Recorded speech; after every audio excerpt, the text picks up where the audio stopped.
Come on, Annie. Let's go to the movies.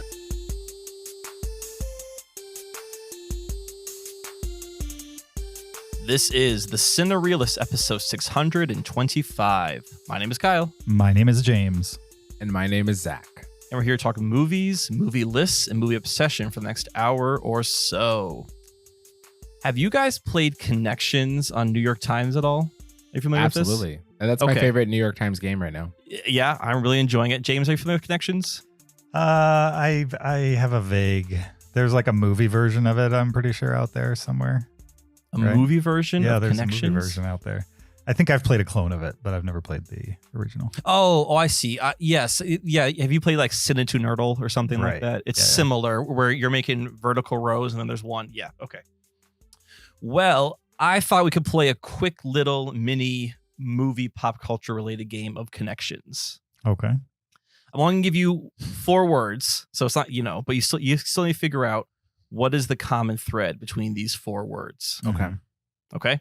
And I'll start vague and I'll try and go a little bit deeper as we go to see if you guys can get it. Okay. The first one is Gummy Bears, Africa, Lion King, Star Wars. What do those have in common? So there's something that those have in common. The something that those 4 things, pop culture / movie related, have in common. Can you say it one more time? Yep. Gummy Bears, Africa, Lion King, Star Wars. They all had Saturday morning cartoons. Not really what I'm going for. Maybe they did. Africa is the thing that messes me up. Okay. It's a continent. Or is it the band Africa? The band? I don't believe there's a band called Africa. Sure, you there think is. there's not a band called Africa? You don't know the band Africa? They sing Toto? You mean the band Toto that sings Africa? Oh, you're right. We have it backwards. Okay. So yes, He's right. There may be a band called Africa, but not what I'm thinking. It's not the of. one that sings Toto. Okay. All right. Do you want me to go a little less vague? Sure. Okay. That would be helpful. We'll go Gummy Bears theme song, Africa by Toto, Adult Simba from The Lion King, and Star Wars music. John Williams. John Williams is close, but we're not quite there yet.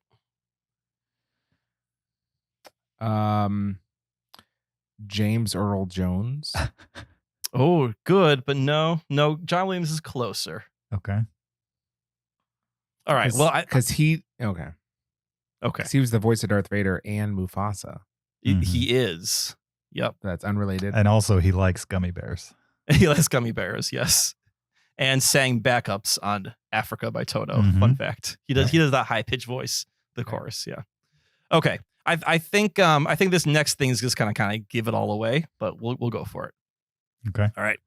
So we're gonna go the singer of the Gummy Bears theme song, the singer of Africa by Toto, the singer for Adult Simba in The Lion King, and the son of Star Wars composer John Williams.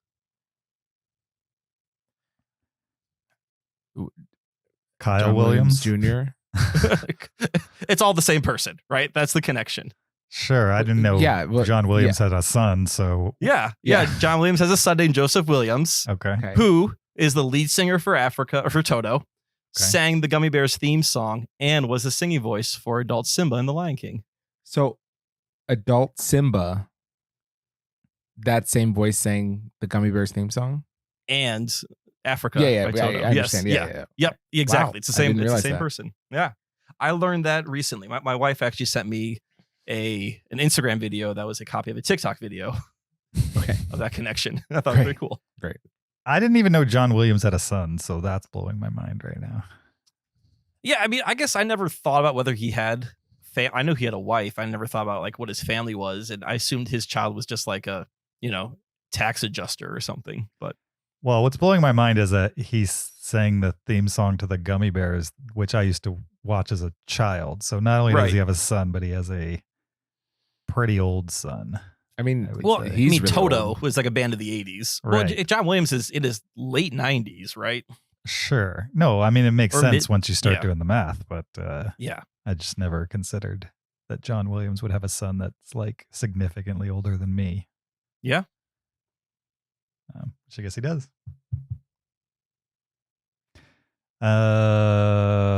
What do you guys think about John Williams making his last movie, Indiana Jones? End of an era. Oh, I think it's great that it was Indiana Jones. Yeah.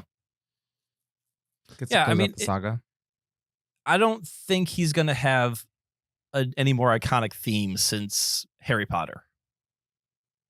Interesting. Right. So I would say his last indelible mark on music is at this point 20 years old. Not that he was still composing music, but sure. I mean, since the Harry Potter themes, I can't think of any other thing that's as recognizable that he's done. You know Hans Zimmer, right? Yeah, I know him. Yeah, I call him Hani. He's also a what do you call him? Hani. Composer. No, composer. Right. For some reason, I wasn't thinking of that word. He did the score for Damsel, which we're going to talk about today. I noticed he was credited as the score producer. He was not the composer. So I kind of wonder how was he actually involved in Damsel? Well, like a few years ago, there was an article written about how does Hans Zimmer write the score for like so many movies? Like every movie, right. Every year, it's like multiple movies he's writing the score for. The truth is that at some point he got apprentices and he has them write the score and he just gives input on it. So which John seems Williams, crazy to me. Yeah. So maybe that's why he's the score producer at that point. I think that's new because of the criticism that he's not actually writing the score to these things. But he was taking credit as the composer, even though his apprentices were the ones that were writing them. John Williams kind of does that. I don't know if he was doing that like back in the Star Wars era, but how he, at least in his modern career, how he would compose was he would essentially write out 5 parts.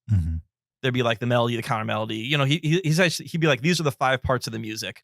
And then his apprentices would then score that for like the violins, the violas, they would flesh it out. Interesting. So yeah, I mean, it's maybe that could be common practice even from composers from hundreds of years ago. It's common practice across all art forms. A lot of famous artworks, like painters would do like kind of the majority work, and then they'd have their apprentices fill in some of the longer stuff, or like with sculpture and stuff like that. Okay, yeah. So my understanding of the Hans Zimmer situation though is he would give them the project and then like it was their score essentially. Okay, so he was putting his name on input. It. It wasn't like he was writing it and then handing it to him and they were fleshing it out. They were writing it and he was like giving input on what they were writing. I mean, so does this go back as far to write it in a certain way? Is this a recent thing, or could we say like Dark Knight? You know, a famous score for him. He didn't actually compose. I feel like the big one was Inception. I think it was like he got a ton of play for Inception, and it turned out that he didn't really write Inception. Oh. Well, then maybe he deserved to be relegated to score producer if he's not actually writing the music. Yeah, there was like a lot of heat around Inception and how like they stretched the time based on like how long or how deep into the dreams they were and stuff like that. There was just a lot of talk about that score. And then I don't remember if it won an Oscar, but it was definitely like in those talks. And then years later, article about how he didn't really do it. Can you share that article with me? I'll see if I can find it. This was a couple of years ago. I'm just kind of skeptical because you'd feel like if you're the apprentice and you like wrote the score to Inception, you would want credit for that. And I'm just surprised that wouldn't happen. Yeah. I mean, this was part of the article from my memory were people that were like exposing who were in his inner circle. I'll try to find it and send it to you, Zach. Okay. Didn't Hans Zimmer do the music for Dune, the Denis Villeneuve one, but not Dune Part 2? Oh, I don't know that. Like I thought, who's the guy from Mandalorian? Like Ludwig Geralt, Gustafsson, Ludwig Giason. I can't think of the last name is. He did Dune Part 2. Okay. I don't have a problem with like a conductor or whatever, composer writing the gist of something, and then the movie comes out, and then the next person takes over and, integrates some of the bigger elements, but also has their own spin on it. That would make sense to me. Doesn't make any sense. That totally makes sense to me. It makes sense to me too to have a conductor be like, here's the basic melody, here's the direction I'm giving you, go write that. Yep. My understanding is that's not the machine that was functioning at its worst with Hans Zimmer. Huh. That's too bad. Yeah. Okay. Anything else, or do you guys want to get into our movie for this week? Let's get into it. All right.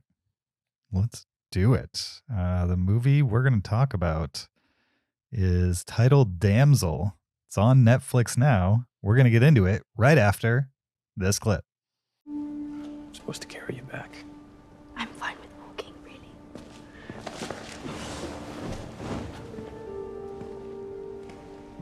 Floria would love this part. Close your eyes. I've got you.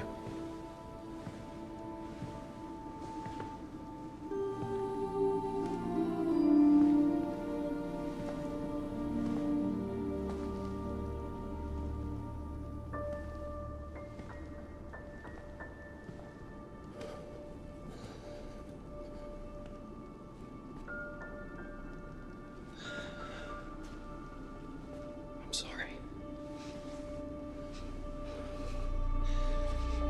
That was Damsel, a 2024 American dark fantasy film directed by Juan Carlos Fresnadillo and written by Dan Mazio. Love writers. My favorite my favorite creative when it comes to If you love movies. writers, you just wait, James. As long as you guys never do a list with me about the best writers, I'll be very upset if you do that. This movie stars Millie Bobby Brown, Ray Winstone, Nick Robinson, Shohreh Aghdashloo, Angela Bassett, Robin Wright, amongst others. The official IMDb plot synopsis for Damsel is: a dutiful damsel agrees to marry a handsome prince, only to find the royal family has recruited her as a sacrifice to repay an ancient debt. Kind of spoilery, I would say. Sure. I mean, you kind of know that's going to happen within the first, I don't know, Yes. how many minutes of the movie, but 20 minutes. As soon as Robin Wright says anything, you know that's going to happen. You're right. Right. Yep. for sure. Well, even like the setup, right? Isn't there like a little bit of like a prequel thing There is a before the- cold open. right? With Yep. a dragon. Yep. Mhm. The poster has her holding a sword. I mean, Sure. I mean, you expected a, damsel in distress at some point, but Right. It's called Damsel. right. So I actually watched another movie for this week for our list that is Okay. also about women being sacrificed to a dragon. Is this a popular fantasy dragon trope? Because I'd never heard of this before, and now I saw two movies that had. did you watch Dragon Slayer, Kyle? I did. Did you watch Dragon Slayer? That's amazing. Yeah, absolutely. I watched Dragon Slayer cool. for the first time this week too. Did we all watch Dragon Slayer for the first time this week? It seemed to be the biggest hole in my dragon movie. Yeah, you know. Yes, it at least seemed to be the most interesting one of the ones I had not seen. Mhm. So, all right, cool. Dragon Awesome. Slayer is pretty awesome. Okay, Yeah, we'll that's talk okay. about Cool. I'm really glad that you guys all watched Dragon Slayer. Did we No, all no. think we're gonna be the unique ones? Like, man, did I it. find I think a real Damsel gem here? just took that from Dragon Slayer. I was wondering that too. If it was just if this was influenced by Dragon Slayer or if this is a trope. I mean, I was pretty steeped in like D&D culture and quests, and I don't remember there ever being like that kind of setup for a story in Dungeons and Dragons. Here's a question that's not related to the movie. The idea of dragons, right? And like knights fighting dragons and stuff like that. Is there any historical basis for that? Even if it's like fantastical stories that were told a long time ago? Or is that King like Arthur. a modern invention? Yeah, King Arthur fights a dragon. Okay. But how old is that story? Is what I'm asking. I mean, they've been telling King Arthur stories for 800 years. Okay. Yeah. So 800 years ago, they were already telling dragon stories. Yeah. And then, I mean, but lots of cultures have dragon stories. You know, Chinese dragons go back. That's true. Nordic dragons. go back a long time. Where do you think that came from? They probably found dinosaur bones and were like, how is there animals this big? And immediately they're flying and in caves and breathing fire. They're not always flying and in caves. Like I No? think that's the modern King Arthur European interpretation. Sure. But yeah, I mean, like Chinese dragons, they may fly, but they're much different beasts than like the winged lizards that we perceive as dragons. Mhm. Okay. Yeah, that's my guess. But Makes if sense. I had to guess, it was or they like saw huge lizards like Komodo dragons, and then eventually picture them flying. Mhm. As a What came scary first, thing. the fantasy dragon or the name Komodo dragon? I think dragon got applied to it, but To Komodo or the fantasy creature? What?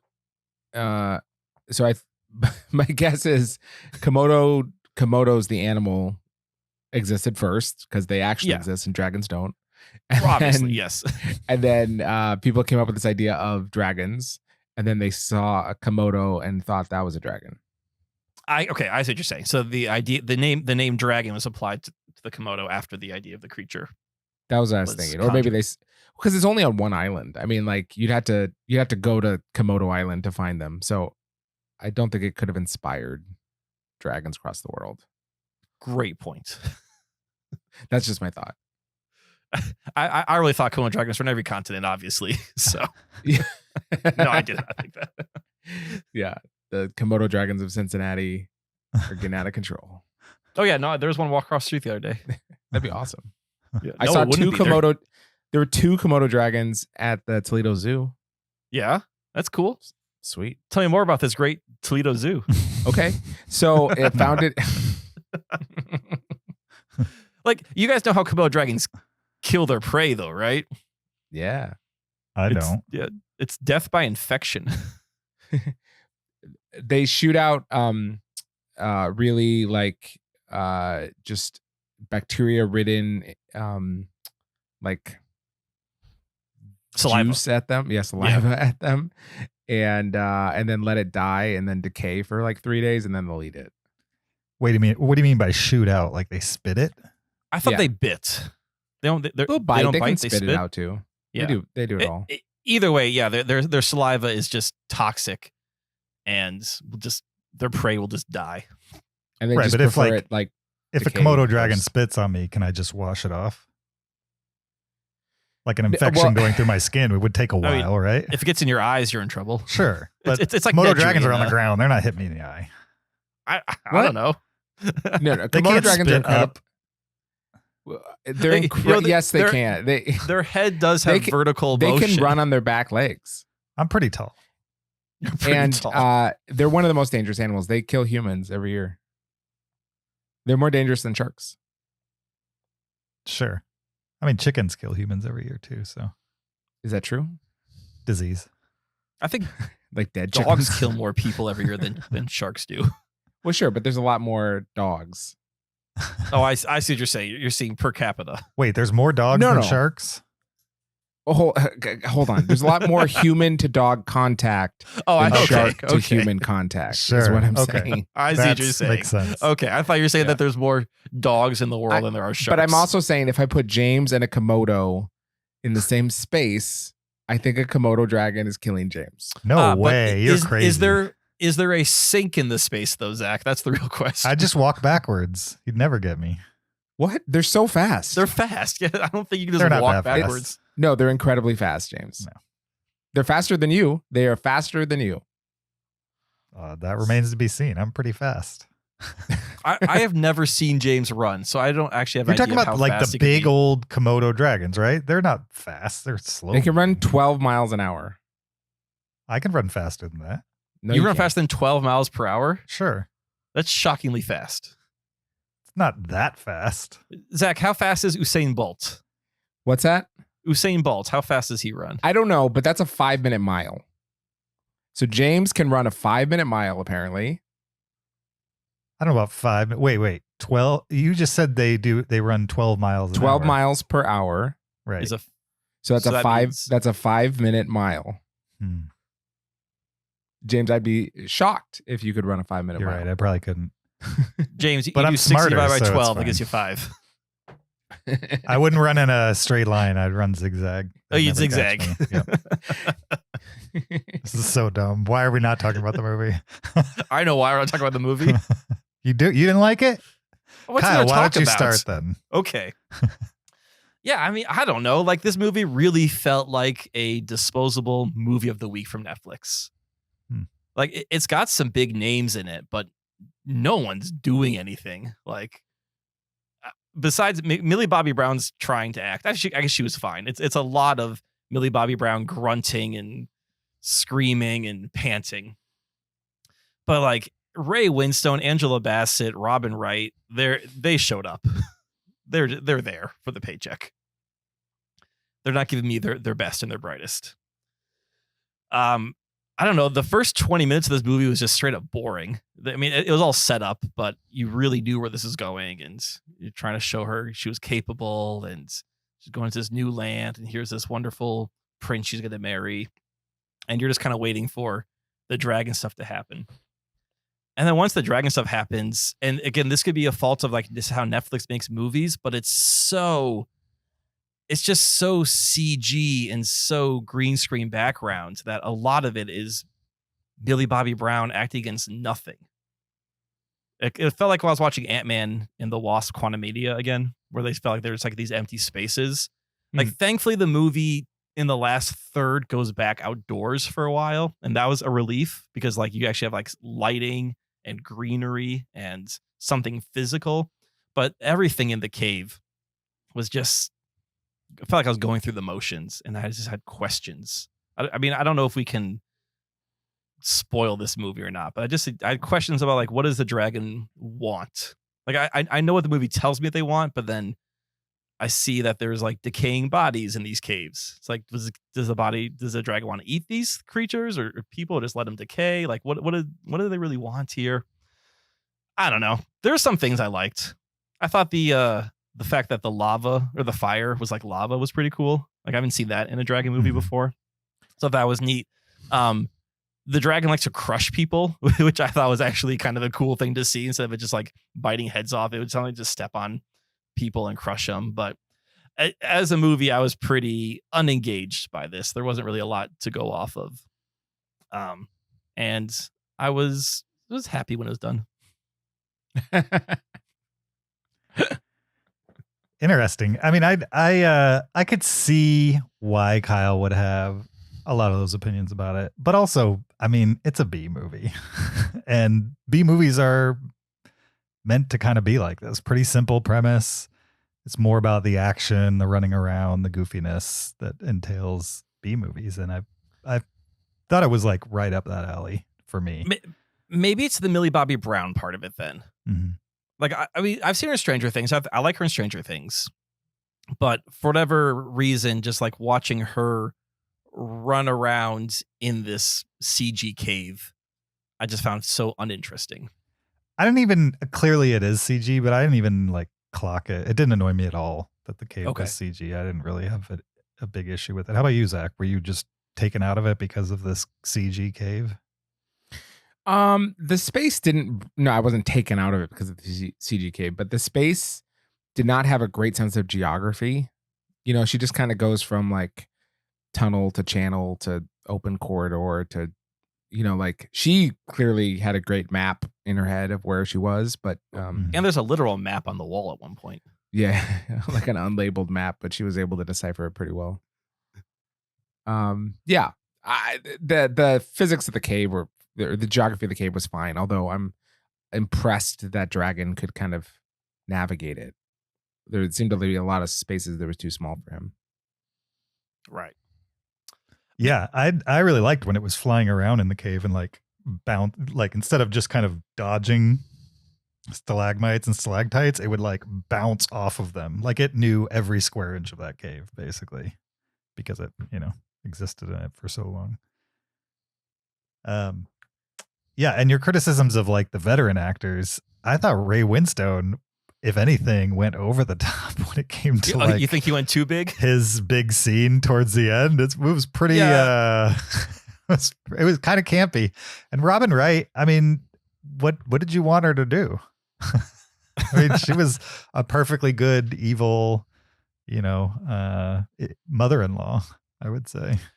Maybe I needed more Robin Wright. Maybe I wanted more Robin Wright, more Ray Winstone, Angela Bassett to try and. I mean, Angela Bassett's a legitimately good actress, but even in this, I thought she was saying some lines. I guess I wanted more of the veteran people and less of Millie Bobby Brown. Yeah, I mean, if I had one criticism about the story, it's maybe I could have used 10 more minutes of the revenge towards the end. You know what I mean? It's more like an afternote. Yeah, it kind of resolves. Oh, I see what you're saying. Resolves the A story, and there's this little B element left, and it just quickly zoomed through that B element when it could have been a fun little revenge, spin right at the end in the last. Like your second act could have been the end, and then your third act is just this little bonus revenge movie.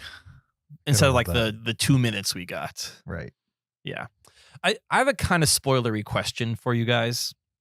Okay. So I guess people can skip ahead like a minute if they want to. All right. Spoiler alert. Skip ahead 1 minute. Or so. Or so. Did Ray Winstone know what he was signing his daughter up for when he married her off? I couldn't figure out if he actually knew like what was going to happen to her when she got married or not. I got that he knew as of the meeting. Yeah. What meeting? The meeting with Robin Wright when they got to the kingdom.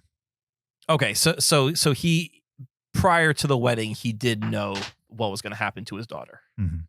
Okay, yeah, I kind of got that impression too. Zach, you get the same impression? Yeah. Okay. You guys want to hear what I thought of the movie? Yeah. Oh yeah, please go ahead. I thought it was pretty dumb overall. Okay. Sure. I maybe have a chip on my shoulder about Millie Bobby Brown. I find her kind of annoying. Like, okay. I think she was good at 11, and because that show is so insanely popular, she is now like guaranteed fame for a while. But I don't find her particularly interesting at all as an actress. And in particular in this movie, I found her wig so distracting. Her wig? It just had such a bad wig. And then at some point she like cut her wig. And it's like, why are we just wasting a wig here? Yeah, I found her wig to be very, very distracting. I don't think her short hair was a wig. I think that was her hair at that point. Her long hair was a wig. Oh yeah, for sure her long hair was a wig. Yeah, yes. that she has for 80% of the movie. Yeah, until she goes all like cool girl and says, "I'm not going to take this anymore," and cuts her hair. Yeah, exactly. Like that is the female equivalent of shaving your beard. Agreed. Yeah. And so I'm just very unimpressed by Millie Bobby Brown as an actress. Very not impressed. I don't know what I said. And then the story itself is just so like I just didn't believe that she would survive against this dragon. Like this dragon is shooting like hot napalm and she's like right next. I mean, I'm not buying that she's surviving against this dragon. Didn't you see her chopping wood at the beginning of the movie? Yeah, she did chop a piece of wood. And then just some things I'm just curious about. Is that normal that dragons live for like thousands of years? Like this is 1,000 years later and this dragon is still just going strong. Was it 1,000 years? I think it was 1,000 years later. Really? I don't remember. I'll believe you. That. Yeah. I think it was 1,000 years later. It was definitely generations later. Yeah. And then, which makes it even more coincidental that the king and his knights showed up the exact second that 3 of them were being born. Cause that only happens like once every, 3,000 years. So it's just very coincidental that happened. I don't know. It was just it felt so tropey and like retread. Like there was just nothing new. It felt so unnecessary. And the end, it was so rushed. There's just this revenge, like they become friends and this revenge plot is so quick. And I don't know, man. I don't buy it. According to Wikipedia, it was centuries later. So several hundred. Yeah. Okay. So that could be 300 to 900 years later. Hundreds of years as opposed to hundreds of years, but still a long time. No, not thousands, but I think it was like 1,000. So centuries works for me. That could work. Yeah. Okay, so we established that we all watched Dragon Slayer for this episode. Mm-hmm. Did we watch it before Damsel? I After. did. You Oh. watched Dragon Slayer after. I watched it After. before. You watched it before too. Okay, because I mean, for me, watching Dragon Slayer first and then watching this movie, I was like, well, Dragon Slayer does this so much better.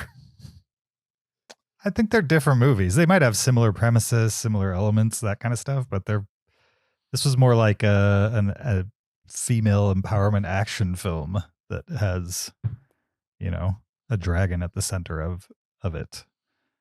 Well, Whereas maybe Dragon I'm Slayer is not that. No. But like, I guess maybe like Dragon Slayer gave me a real cave. It gave me 75% a real dragon, quotation marks. I guess it just gave me something more to latch onto than just a bunch of CGI gobbledygook running around the screen. And Millie Bobby Brown. I mean, that's true. That is the difference. They used Yeah. mostly practical effects, I'm assuming, in Dragon Slayer. Be surprised if there were any computer effects in there, but there might have been. There's definitely some like 80s. blue screen stuff going on. At the Matte end there, painting but- type stuff. Yeah, exactly. Possibly. But yeah, I categorize them as completely different movies that share a premise, certainly. I enjoyed it. I don't know why you guys are hating so much, to be honest. I love this movie. It's better than Doom 2. It was pretty boring. Yeah, My- it was. My wife watched the like Netflix trailer that plays automatically, Mm-hmm. and to see if she wanted to see it, and her only comment was, "None of these people can act," and then she was not interested in watching it. Very perceptive. I didn't think it was that bad. But I also watch a lot of movies that are genre films that like have very similar presentation and acting and stuff like that. And maybe I'm just more forgiving. I was sucked into it. Didn't notice anybody's wig. Didn't notice the CGI in the cave. These are things that did not bother me at all. If anything, I kind of wish it had like gone full R. Like, it kind of felt like they really wanted to get gross in this movie. And occasionally it towed the line, I would say. But for the most part, it's a PG-13, ish adventure movie. That was probably my favorite part, is when the dragon was taking out Ray Winstone's army or troops. Mm-hmm. And like at that point, it wasn't just I'm lighting on fire. It was I'm crushing you and ripping people. And it was kind of violent dragon action. Mm-hmm. And that was kind of cool. That's not something you see a lot of. A lot of times you just see the people getting lit on fire and rolled around on the ground. Sure.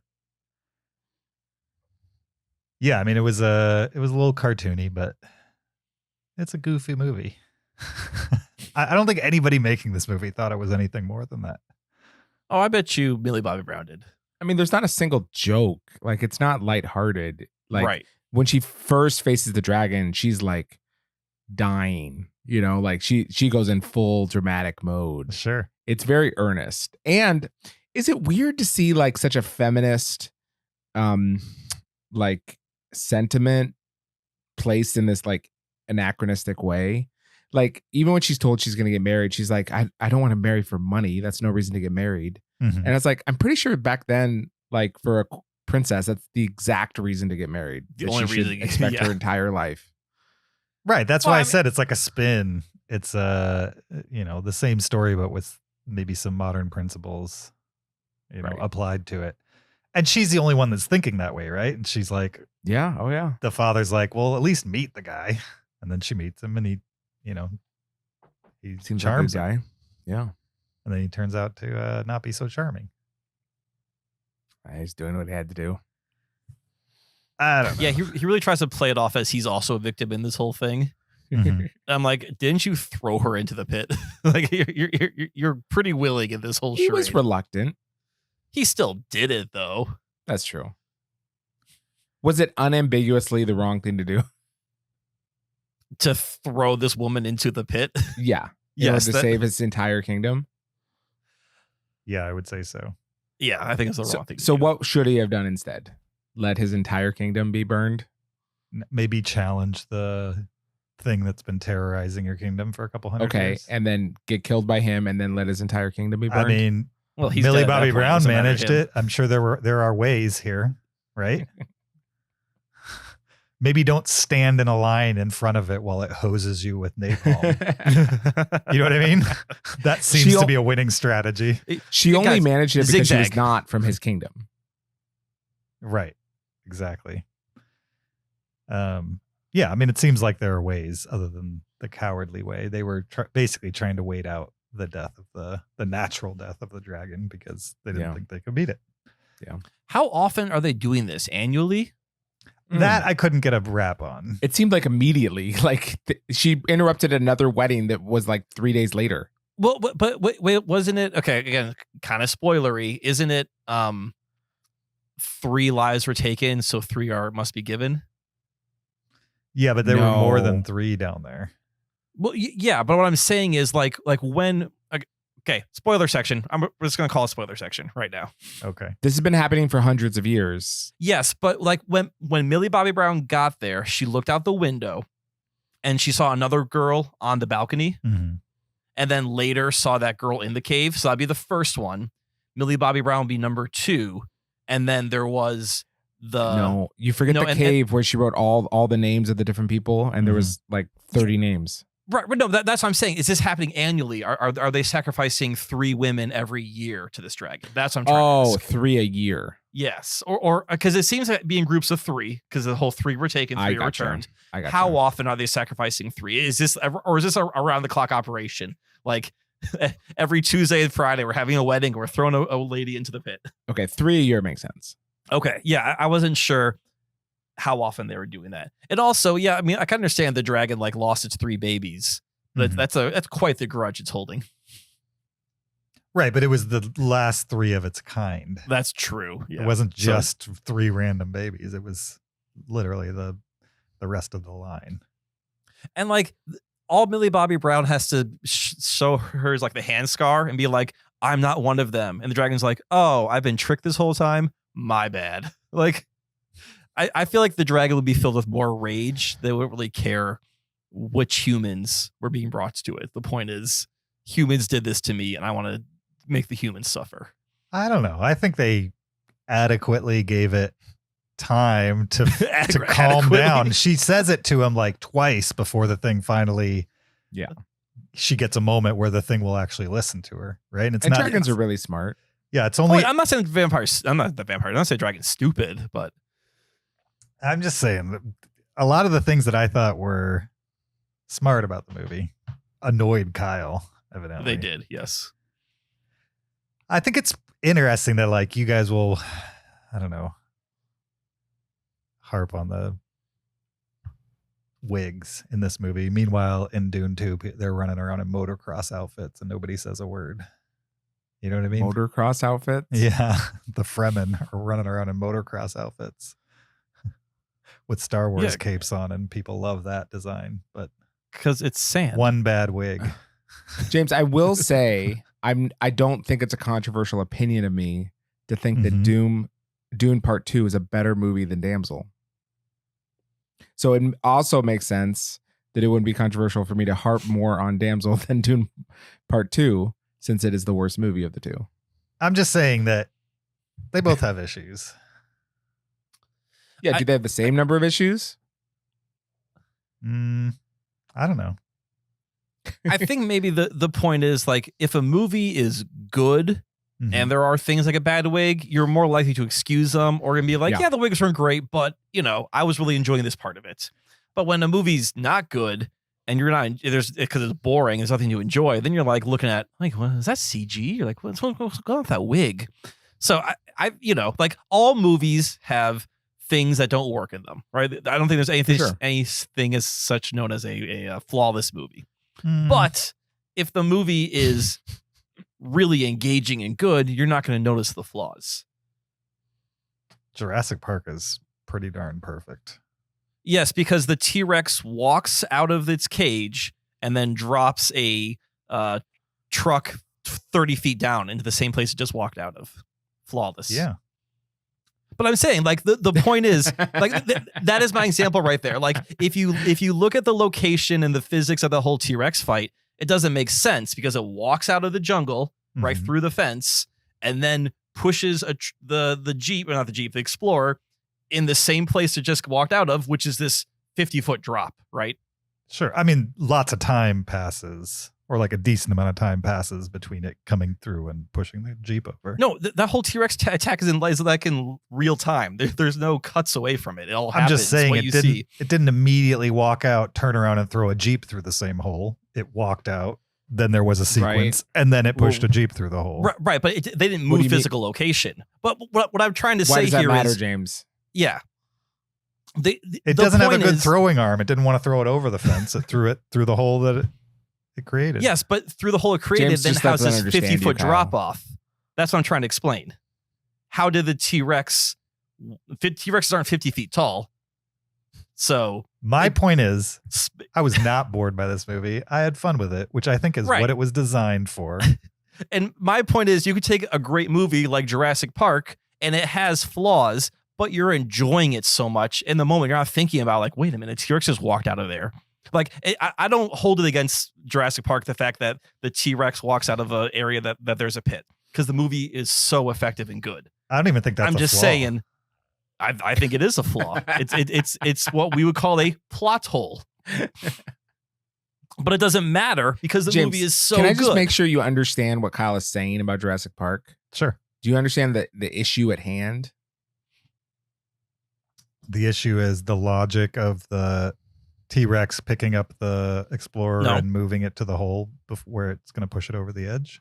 No. What are we talking about? That's not what he's saying. Kyle, can you just, not that it matters, but can you explain it? And then James, just listen to him just so you understand at least what Kyle's saying. Okay. So, James, the T-Rex walks out of its cage, out of its pen, right? It walks out, correct? We can establish that. We see it walk through the wires. Sure. Right? It breaks through the fence. It breaks through the fence and it walks through the fence, correct? Yes. Okay. It does this whole rampage. It flips the Ford Explorer. Timmy's in it. Grant's in it. It eventually pushes the Ford Explorer over a ledge. And it's the same spot it walked out of, correct? Sure. Okay. So, and that ledge is like a 50-foot drop because we see the cars sliding down and they have to climb out on the ropes and there's like the waterfall coming down, right? Okay. So here's the logic question. How did the T-Rex walk out of this space that now has a 50-foot ledge there? Oh, how did it climb the wall? And but the point is, it didn't climb a wall. It's like two things are happening. That's where the logic issue is. Gotcha. And my point is, it doesn't matter because the movie's so good that in the moment you're not thinking about like, wait a minute, there's a wall there the whole time. Yeah, even if it doesn't make sense, it doesn't matter because you're not paying attention to that. Yeah, I've also heard explanations about how like it does geographically make sense somehow, but that's besides the point.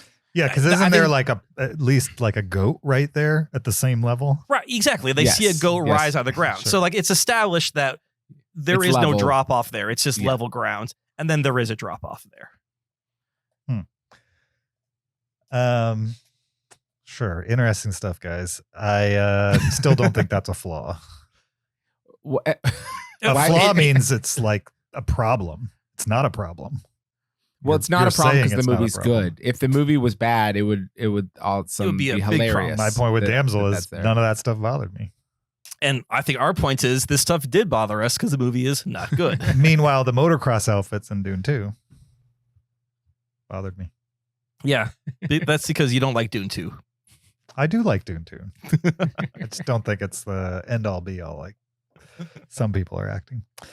And I'm not even talking about you guys, really. You guys are pretty fair to the movie, I would say. Yeah. Damsel. Anything else we need to say about this? I enjoyed it. What do you think of the dragon? I'm afraid my star rating, you guys are going to be like, what? Blah, blah, blah, blah, because I've had to defend it for some reason. But wait, should star ratings not have to be defended? I'm saying like it's not going to be a 5-star movie, and it kind of feels like I'm giving it a 5-star defense when really I'm just trying to be fair to the movie for what it is. Yeah, I found the movie fairly uninteresting and repetitive and tropey, and just it didn't give me anything new. The only thing I thought was new was that the dragon spits liquid fire, That was cool. Yeah. Although it didn't really I don't see a dragon just full of liquid like liquid oil. You didn't think know? it was new to have the whole film come from the perspective of the damsel in distress? That's something that's happened throughout Hollywood? I don't think they did it in an interesting way. But it was new. Whether you liked it or not, it was a new spin on an old story. That's what every Disney animated film has been for the last 30 years. Tangled and Mulan and they're all from the princess perspective, but they're the ones that save themselves. Right, but not in a live action version of this type of story. I'm sure there have been plenty of live action movies where the woman is saving themselves now. That seems like a fairly normal plot point in the last 10, 15 years. I don't think this is groundbreaking. Isn't this like, I don't know, what is it, like Huntsman or, like... I'm not saying it's groundbreaking. Yes. I'm just saying it's a well-trod story, right? But with a spin on it that has never been done before within this well-trod story. Like we never had a King Kong from the perspective of the maiden who got picked up by King Kong. You know what I mean? Like that's essentially what they've done is they've flipped it from like, they flipped the perspective. I thought that was interesting and new, even if the base of the story is something that's well-trodden. But that's just my opinion. You guys thought it was totally normal because Mulan exists. What's the last fairy tale movie where it was from the guy's perspective saving the girl? Saving the girl? I don't know. I was thinking of the Snow Green White, Knight, but I don't obviously. remember if there's a girl to save in the Green Knight. The girl's the bad guy in the Green Knight. Yeah. I mean, that was good too because there was a little spin on, the girl was a bad Did you guy. like the Green Knight? I thought it was kind of slow. Visually really good though. And that scene it was like a buried boat, right? When he like falls into the pit and there's like an old knight that he fights. Tell me I'm not crazy. You might be thinking of the Northman in that portion. Does he also fight an old knight in Green Knight? I'm assuming he does. Maybe. I don't It's been a while. remember. I don't remember. Yeah, David Lowery, I think that's the guy who directed Green Knight. Correct. Yep. Yeah. Also the guy who directed that movie about the ghosts next door. Another A24 movie. He makes slow movies. They're not always the tops of my taste, but they're interesting. Anything else with Damsel? No. If there was one character wasted in this movie, it was Angela Bassett. I'm not Yes. quite sure why you need her in that role. Oh, I agree. I did like that they had diverse faces though and just never mentioned any of it. I thought that was interesting. Yeah, I like That's that. how that's how it should be. Right. Yeah. It was. They didn't have to make a big deal about it. It was. Yeah. Here are these people. This is my stepmother. I'm not sure how she survived, but yeah. They didn't go into it. Magic glowworms, obviously. I like did. that. I liked the magic glowworms. Yeah. Yeah. I thought that was kind of cool. Like when she was picking them off her body at first, and like, oh, these are helping me. Yeah. Bring those back to your kingdom with you, and then you could just cure all disease.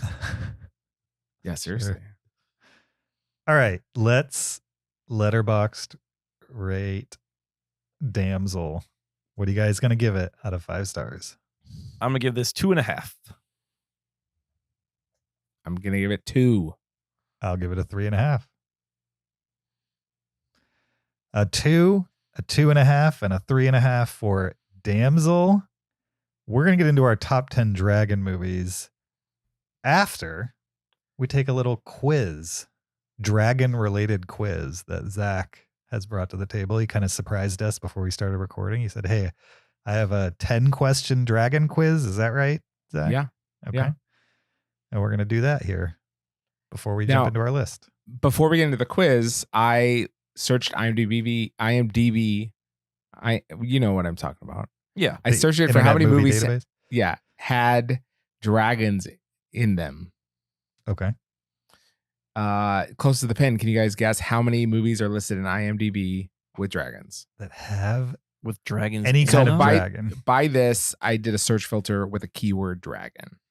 Okay. I'm gonna Okay, James, I want you to think of your number 2, James, because We're going to say it at the same time. You'll get 0 points if it's not even close. So it's not closest to the pin. It's closest while still being in the ballpark.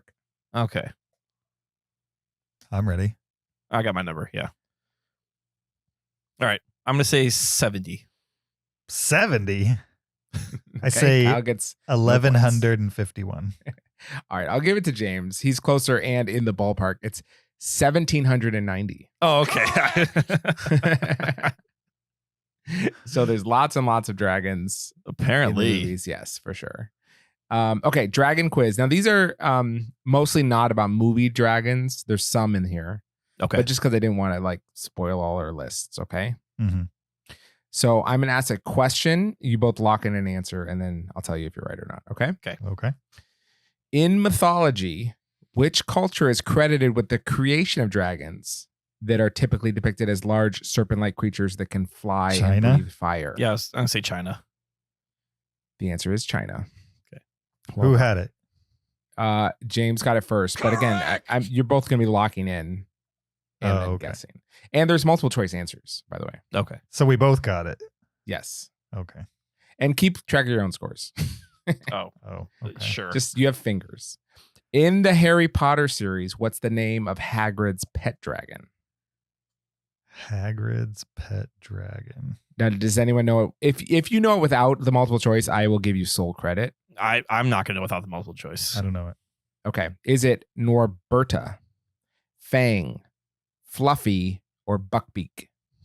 Okay. Okay. I'm locked in. I'm What do you locked guys in. think? Fang. All right. I'm going to say Fang. James, what'd you say? Fang. Norberta. No. Okay. According to legend, what is the name of the famous English knight who fought a dragon to save a princess? Is it Sir Lancelot, Sir Gawain, Sir Galahad, or Saint George? I'm locked in. I'm locked in. What do you got? Lancelot. I think it's Galahad. It's Saint George. Oh, George. No. Saint George. Okay. Which of these is not a type of dragon in the world of Dungeons and Dragons? Now, have you guys played Dungeons and Dragons? Long Oh, time yeah. ago. Okay. Which one of these is not a type of dragon? Okay. Okay. Is it a chromatic dragon, a metallic dragon, a crystal dragon, or a shadow dragon? Can you say him again, please? Chromatic, Okay. metallic, crystal, or shadow? I'm locked Okay. in. I'm locked in. I'm not confident, though. What I'm do you not guys think? confident, but I have an answer. It's metallic. Chromatic. Crystal dragon. There's No. not a... What? We suck. We can't even guess well. The chromatic dragon is a type of dragon distinguished by typically solid, non-reflective coloring on his scales, hence the name from Dungeons and No. Dragons. It's kind of like a foil dragon. Yeah. Okay. In The Hobbit by J.R.R. Tolkien, what is the name of the dragon that guards the treasure in the Lonely Mountain? I don't need this. I don't- need yeah, I know choices. Do you both know it? Sure. Yeah. What is it? Smog Yeah. or Smaug. Yes. That's correct. That's correct. You both get that point. Question 6. In Eastern cultures, dragons are often associated with which element? In Eastern Fire. cultures, Fire. dragons are often associated with which element? I'm going to say the wind. Both of those are wrong. It's No. water. It's water. Water. Wow, we are not good. All right, number 7. What is the name of the dragon in Disney's Mulan, who is tasked with protecting Mulan?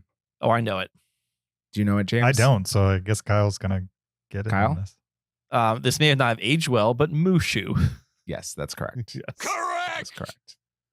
I get 1 point for that. You do, yeah. Okay. Question 8. In Game of Thrones, who is known as the mother of dragons? I got it. I got it. Okay, what is it? Say Khaleesi. James. Sure. Daenerys Targaryen. Yeah, Sure. Daenerys They're all the Targaryen. same. Mother of Dragons. Yeah, First James of is her just name. very familiar. Yeah. Yeah, you both get that. Okay, question 9. Which of these is a famous dragon from Norse mythology that gnaws at the roots of the world tree? Okay. Is it Fafnir, Jormungandr, Nidhogg, or Vitrar? I have a guess. I'm locked in. Okay. I'm going to say Nidhogg. That's what I was going to say, but I'm going to change it just so there's a better shot. I'll take B. Jormungandr. Yes. It's Nidhogg. All right. Correct. Okay, and question 10 is from The Elder Scrolls V Skyrim. Have either of you played that? So much. So Okay. many hours. What word is used for dragons' language and magic? Oh, no. Okay, there's You multiple seriously choice. played this? I've never played it. Oh, I've played so much I've Skyrim. never It's played it. He embarrassing. has an advantage. It's not fair. What What word? word Okay. is used for the dragon's language and music? Oh, I should know this, but give me multiple choice. Is it Okay. Magica, Fusroda, or Elvish? Same again. Wait. Okay. It's THU''UM. Okay. Magica, Okay. Fusroda, or Elvish. Chweidel Elijah 4. I have an answer. I have an Okay, answer. what's your guess, James? Can you give it to me one more? No, I'm just kidding. Number 2. I don't know. I don't know. Okay. No, It's a it's number guess. 1. It's the Thune. The Thune. Yeah. Yes. Yeah. That is correct. Correct. Also Yeah, referred to as when the he said storm Thun, I voice. was like, say that again. Yeah. Also referred to as the storm voice or simply Yep. the voice. Fusroda is a shout you can do in your dragon voice, but it's not the overarching term for it. James, how many points did you get? I got 3 if you don't count the closer to the pin at the beginning. Okay. And Kyle, how many did you get? I got 6. All right. Kyle's the winner. I would say not overly impressed by your guys' dragon knowledge. Oh no, I was not at blown all. away. Yeah. Yeah.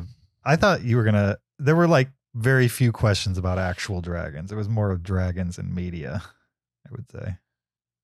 Well, there's no such thing as actual dragons, James. I'm just Dragons are only in saying media. the historical. James, can you give me an example of a question? It You would not be you about gave media. one when you were talking about the, which in the East are they based on wind or water? That Oh, I see. that makes Okay. more sense to me than Skyrim, a game I've never played. Why would I ever know the answer to that if I had never played it? Because Skyrim is maybe the greatest video game ever. Whoa. Well, whether or not that's true, you still wouldn't have any chance at knowing it unless you had played a game that's, relatively new.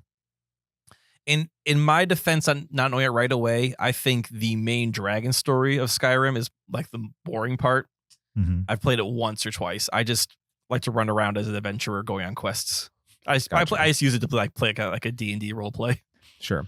I do want to say for the record, the question that James was referring to about the Eastern cultures associated with an element, both of you got wrong. Mm-hmm. And then the one with about a media, one of you actually did get right. So there is something to say for that. But James wanted to learn from this, Zach. Yeah. Well, I will give you an identical quiz 1 year from now. Can't wait. For Damsel 2. Yeah. For sure. Hey, you guys laugh. There could be a damsel too. Yeah. Wouldn't be shocked. It would be a shame if she got put in the same situation. It really would. by the same dragon. Yeah. All right, let's move into our top 10 dragon movies, aka movies that feature a dragon in some way, shape, or form. I took this list literally. There are plenty of movies with the word dragon in the title, and there's not actually a dragon in the movie, so I didn't include those. I generally made a list of movies that were about dragons, and they're ranked both how much I like them and also how dragony they are as Okay. well. Nice. So I don't know if you guys followed that format, but that's how I came to my list. Did you guys have any other elements you applied to this? Yeah, I did the same. They had to have actual dragons in them, and it's more or less based on how much I like the movie, not how dragony they are. Mine is a combination of factors. One being, obviously, they have to have a dragon in it. The dragon does not have to be a major component of the film. It just has to be a player. Good point. How much I liked the movie is probably the largest criteria that I judged the ranking of, but also how much I liked the dragon did play a little bit into the ranking. Nice. I'll go ahead and start since it'll be fast. My number 10 is Damsel, which we just talked about. All right. That's Great. easy. My number 10 is The Hobbit. This is not the new Hobbit movies. I've only seen the first one, but this is the 1977 animated rotoscope version of The Hobbit. And at the end, they do have Smaug, and he's flying around, and so they're shooting arrows into his one missing scale, and it's really cool sequence in a movie I've not seen in a long time, which is going to be a theme for a lot of this list. I don't think I've ever seen that movie, and I tried to watch it like a decade ago, and it was so boring. It's probably make it close to through it. unwatchable. Yeah. But like as a kid, that was my only access to the world of Lord of the Rings. So sure. I used to like that a lot.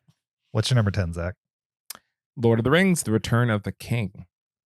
There's several like types of dragon species in Middle Earth, but Return of the King has like this really huge, awesome dragon in it. So yeah, there's a dragon in Return of the King. Yeah, where? In the movie. Yeah, where in the movie? Like, so remember, what's that, the battle at the end with like the, big elephants? Where the wedding's about to happen type of thing. Yeah. At the top. That one. Aren't they like undead dragons? Yeah. Yeah. No. They're like orky dragons. No, you're talking about like with the ring wraiths ride? So yes, except there's one like big daddy one at the end that like a head ring wraith is riding. Huh. I guess I never clocked that as a dragon. It's dragon like. It's definitely like a flying worm. WYRM worm. Yes. Yeah. Yeah. Okay. I mean, it's definitely if you look at pictures of it, it's a dragon for sure. Okay. Sure. It didn't cross my mind as being a dragon, but I will accept your entry at number 10. Sure. Okay. My number 9 is the animated film Shrek, which I think is a pretty good parody of fantasy films and cartoons and, stuff in this genre that came before it. And the dragon plays a pretty big part of the story as kind of like the swerve. There's a scary dragon that they're kind of leading up to throughout the entire movie. And then it turns out that it's actually kind of a misunderstood dragon. And I enjoy the movie. I think it's very funny, and it has kind of held up, it stood the test of time at this point. At least the first one did. Beyond just being like a cultural meme at this point, I think it's remains a good spoof of the fantasy genre. My number 9, Shrek. Nice. My number 9 is Pete's Dragon, also from 1977. This is the original live-action Disney version. It's about a boy named Pete who befriends a dragon that only he can see. This dragon is invisible to everyone else. I used to watch the movie a lot as a kid when it was on TV. All I really remember about it is the practical effects they would use to make the dragon look like he was walking around invisibly, like he would walk through cement, see the footprints pop up, or like they throw like a cape on him or something, and they had like this thing bucking around. And I was going to watch this movie again for this list, but it is 2 hours and 15 minutes long. I don't have time for that. That's a long cartoon. I was hoping it'd be like 80 minutes or something, just given the era, but nope, 2:15, not happening. Wow. My number 9 is Shang-Chi and the Legend of the Ten Rings. Ooh. The whole closing act is basically him fighting a water dragon. And I remember it being a pretty awesome dragon, like hard to defeat, and then a really just kind of great scene. So I liked that dragon a lot. Nice. It's a good sequence. I need to rewatch that movie. Only seen it the once. My number 8, speaking of Pete's Dragon, is Pete's Dragon, but from 2016. This is the live action remake. Also, speaking of David Lowery, he directed that as well. On top of Ghost Story and The Green Knight. And this is a good example of a slow movie that David Lowery directed that worked very well for me. I wonder how long Pete's Dragon is, the remake. 103 minutes. You should have rewatched this one, Kyle. Or first time watch. Sure. And just to clarify, Pete's Dragon 1977 is also live action. Only the dragon is animated. Sure. For sure. That makes Just sense. like Pete's Dragon 2000, whatever year you watched it. You're right. Just the dragon's animated. There's nothing else animated in Nope. Pete's Dragon from 2016? Just the dragon. Just the dragon. Everything else is practical. He really Christopher Nolan this one. Just made it all practical except the dragon. there are no CGI shots in this movie. It's very cool how they coordinate it too. That like they interact with the dragon and stuff. Sure. I think what I like about this movie is that it sentimentalized the original Pete's Dragon story, which was already a little sentimental, I would say, but more aimed at kids. And this one is, I believe, more aimed at people who grew up with the original Pete's Dragon, because it kind of pulls all of that nostalgic feeling and sentimentality out of the story and puts it square into this like tighter package. For a movie that's 103 minutes, there's not a whole lot going on in it other than like a relatable, charming relationship between this maybe imaginary dragon and a kid. And this is easily my favorite David Lowery movie, and I think it's one of the best Disney kids film remakes that they've done. I kind of feel like they've been chasing Pete's Dragon for a while now with these, live action-ish remakes. Yeah. Can't quite get there. Maybe I need to rewatch this movie because I remember not caring for it that much. For some reason, this movie and Where the Wild Things Are exist in the same part of my brain. So it doesn't make sense to me that you don't like this because you love Where the Wild Things Are. That's a 5-star movie for me, but I don't know. I gave this 3.5. My memory of it didn't age well, but I need to re-watch it. Is it me again? No, it's back to me. Okay. All right. My number 8 is How to Train Your Dragon, the DreamWorks animated multi-franchise powerhouse. But this is the first one. This is about a Viking village that must fight dragons, where they're protecting their village from them. Dragons are demonized as being these awful creatures. And the son of the leader, Hiccup, goes out to fight one and finds a dragon called Toothless, which he befriends. And it kind of changes the whole story about what dragons play in this actual world. And it's a surprisingly fun and enjoyable movie. They made a bunch of sequels of this. I think I've only seen the second one, but I like the first one a lot. However, it does have one of my movie pet peeves, and that's when characters are like going on a magic ride of some sort and they go wahoo as they're like going through the clouds. And I just hate every kids movie does that. And it's just annoying. And I watch a lot of kids movies. I get a lot of wahoo as they're flying around on something magical. I'm here for it. You like the wahoo? How dare a kid be excited about going on a magic carpet ride or riding the back of a dragon? They should do it in silence, like adults. They just need a new word besides wahoo. That seems to be like every movie's wahoo. And just really gets to me. What do you want them to say? I'll be like, this is pleasant. Yippee. Yippee. No, I don't know. Just the fake, maybe because it's all voice acting and it's just hard to like sound that excited when you're in a voice acting studio. Sure. I want better voice actors, I think, is what I really want. What do you say when you're excited, Kyle? Wait, let's say you're riding a roller coaster. What do you say when you're...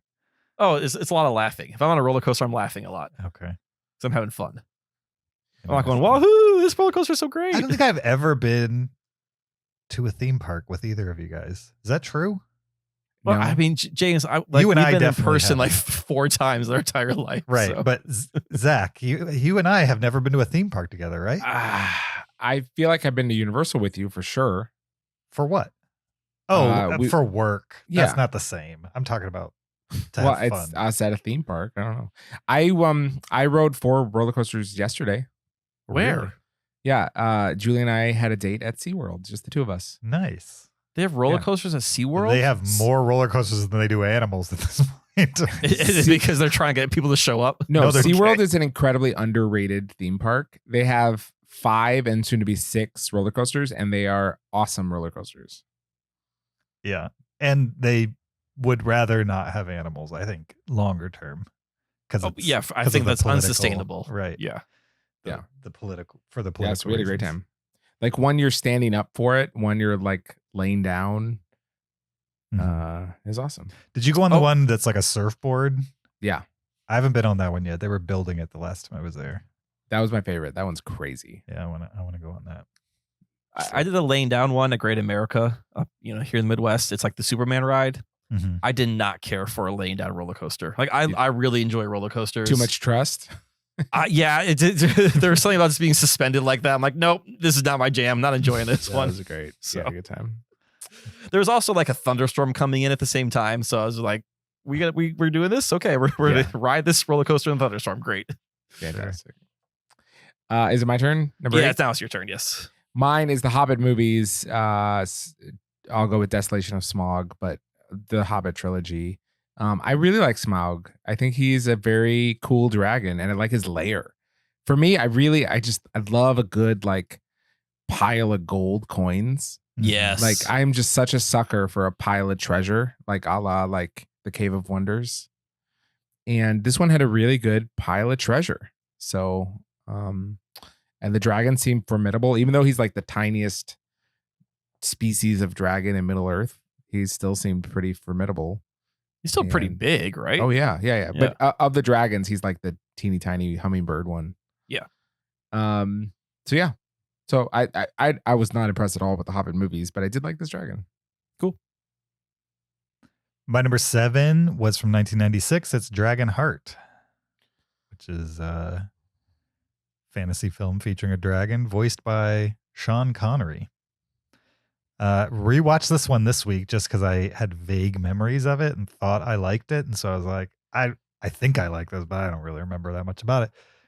So I rewatched it and did not remember Dennis Quaid was the lead of the film at all. I was like, wow, this is an odd one for Dennis Quaid, I would say, as far as a choice for him to be in a movie as the lead. But I did enjoy it. It's I don't know if it played this way in the 90s. Certainly 90s James probably didn't recognize this, but it's kind of campy in an interesting way. And also on rewatch, it had the CG in it had a lot of charm because you're talking post Jurassic Park technology. So they're still trying to get their legs under them as far as like how to have fully CG characters and make them look like they exist in the world.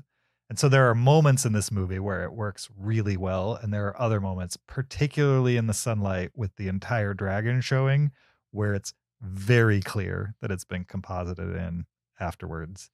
And so I just like, if the story wasn't dragging me along, I thought it was just an interesting time capsule of when special effects technology was evolving to the point that we're at today. And occasionally they hit it out of the park. Not to go back to a previous topic, but Jurassic Park didn't have flawless effects, but they picked and chose them so well that most of the time it didn't matter. And I think Dragonheart maybe wasn't quite so careful when it picked and chose what worked and what didn't visually. But overall, fun story with interesting performances in it. I enjoyed the rewatch and still enjoy the movie. Dragonheart. Jurassic Park has a famous Jeff Goldblum quote. You kept asking how, you stop to ask yourselves why or something like that. Sure. Wow, you And nailed I it. feel like that's the same with CG after Jurassic Park. Jurassic Park came out, and everyone's like, oh, we should do everything with CG. Mm-hmm. And they got asked the why question. Sure. Well, I mean, 3 years later, you had what's his name? Jar Jar, which is like a fully CG character that pretty much integrated perfectly. Yeah. With the production itself, but should not have been there regardless. You know what I mean? It was like As a character should not have been there. Right, You're saying, exactly. yes. What do you mean by integrated perfectly into the production? I mean, there's not too many shots in episode 1 where Jar Jar doesn't look like he exists in the world, in my opinion. There's a couple that are I hardcore disagree. okay. There's not a shot of him that I think he's a real thing in the entire Interesting. movie. Okay. He looks like he's like a guy in costume to you, or like a real animal or something to you. That's amazing. Yeah, not through everything in the movie, but most of it. But there's a shot, at least like a frame, where he looks like he's actually physically there. I mean, he's an alien, so it's impossible for him to physically be there. So my logic brain probably won't let me get there to 100%. But Yeah. when I was watching the movie, or when I watched the movie today, I think there are moments where I can forget that he's a CG creation. Yeah. It's amazing. He's so bumbly too. Those are the He- moments he- that makes it he's harder annoying. for me to forget. For sure. Sure. Okay, cool.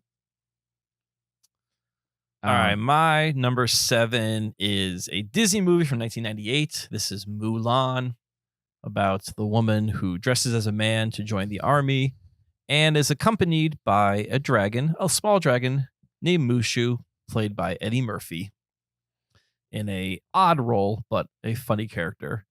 In a, I would say this is a middle tier Disney movie for me, Mulan, but I do like Mushu the dragon. It's also my number 7. Also your number 7. Yeah, All right. Mulan, for sure. Based on a true story. Do you know that? I did not. Based on like a historical figure? Well, yeah. Oh, cool. Dragons do exist. Yeah, I like this movie a lot. I think it's really fun. It's one of my wife's favorites too. Nice. My number 6, the aforementioned The Hobbit: The Desolation of Smaug, which is easily the best of the Hobbit movies. And the dragon, voiced by what's his name? Benedict Cumberbatch. Benedict Cumberbatch is like a big part of why the Hobbit movies are watchable for me. I think there's definitely like a lot of fat in these movies. It probably could have been 1 3-hour movie, or at least 2 5-hour in total movies, instead of 3. But I enjoy the dragon action in this one. Is it worth for me to finish a trilogy? I've only seen the first one. No. No. Okay. I disagree. Should I just watch disagree. Desolation of Smog? I disagree. Okay. So Zach thinks I should equalizer it and just go with number 3. No, I think you're far enough away from any hype around The Hobbit. I think you'll go into it understanding that, like, okay, this isn't going to be a flawless Lord of the Rings-esque experience for you. And I think if you watch them and you watch them in bites, you know what I mean? Kind of like a TV show, as opposed to the way I watched them, which was you watch one and then you wait a year and a half before you get any more type of thing. Okay. It's long enough for you to forget what happened and, you know what I mean, not be interested in it at all. I think it'll play different for somebody in that form. Just consider it like a season of TV. Sure. Okay.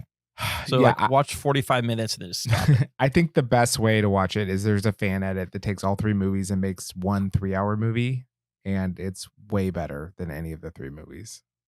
Okay. All right. Maybe someday I'll finish it. It's not high on my list, but Sure.